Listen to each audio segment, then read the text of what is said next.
This section is called elasticity. When you think about elasticity, think about responsiveness.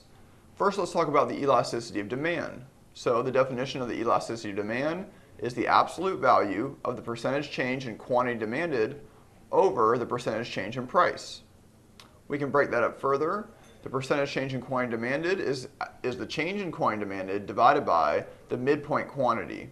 And the percentage change in price is the change in price divided by the midpoint price. So let's look at this demand curve and calculate the elasticity for the interval from 6 units to 4 units. Well, we see that we went from 4 units to 6 units along our q-axis. So on top, we have 4 minus 6 divided by the midpoint, which is 5 units. So we find that midpoint by looking right in the middle of our 2 points. So between 4 and 6 units is 5 units. So that's where we get q midpoint from. The bottom, we went from $11 to $9. And the midpoint there is $10.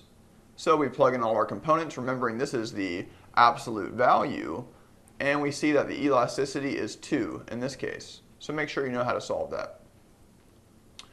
If elasticity is greater than 1, we call it elastic. So this means people are very responsive to changes in price.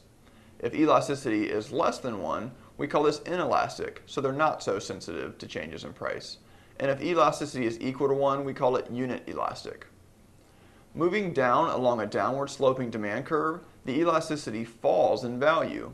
So let's look at this demand curve and notice that the elasticity at point A is greater than the elasticity at point B, which is greater than the elasticity at point C. So understand what that's saying. As we move down that demand curve, the elasticity of demand falls in value. A responsive or elastic demand curve looks like this. It's more flat. A unresponsive or inelastic demand curve looks like this. It's more vertical. Well, a perfectly elastic demand curve, taking it one step further, is actually just a straight line. It's a completely flat line. And a perfectly inelastic demand curve is a perfectly up and down line. So understand what that is, because that will help you remember if a demand is more elastic. Remember that a perfectly elastic demand is flat and a perfectly inelastic demand is straight up and down. Elasticity is used to see how total revenue changes when we change the price. And let's see what this means. Well, total revenue is price times quantity. And if elasticity is greater than 1, remember that means demand is elastic. That means people are sensitive to changes in price. That means that if you raise price, well, we know that quantity will decrease. But what's important is what will happen to total revenue. Well, if people are sensitive to changes in price, if you raise price, total revenue will decrease. Likewise, if you lower price and people are very sensitive to changes in price, total revenue will increase. If elasticity is equal to 1, if you raise price or if you lower price, total revenue will do nothing. It will stay the same. And if elasticity is less than 1, raising price will raise total revenue because now people are inelastic. They're not sensitive to changes in price. So you can increase your total revenue by raising price.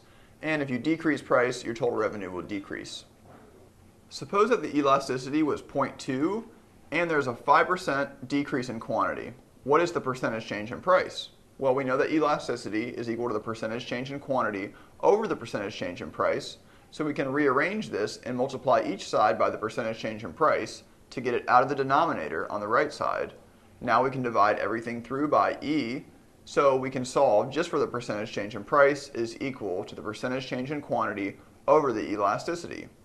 Well, we know both those things on the right side of the equation, so we can plug them in. There was a 5% decrease in sales, or in quantity, and the elasticity was 0.2. So we plug that in and we solve for the percentage change in price will be 25%. We know that since quantity decreased, price must have increased because of their inverse relationship.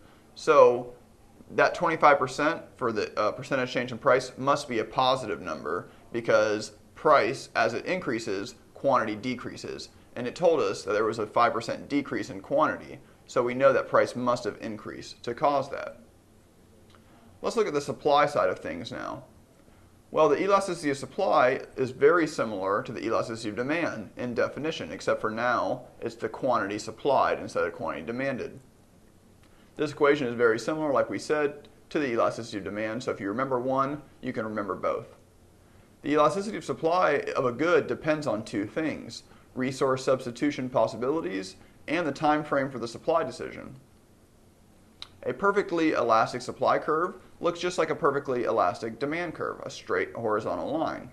And a perfectly inelastic supply curve looks just like a perfectly inelastic demand curve. So those are pretty easy to remember. A unit supply curve, however, looks like this. And another example of a unit supply curve looks like this. So what you need to remember is as long as the supply curve passes through the origin, where Q equals 0 and P equals 0, as long as it passes through that origin and is a straight line, then the supply curve is unit elastic.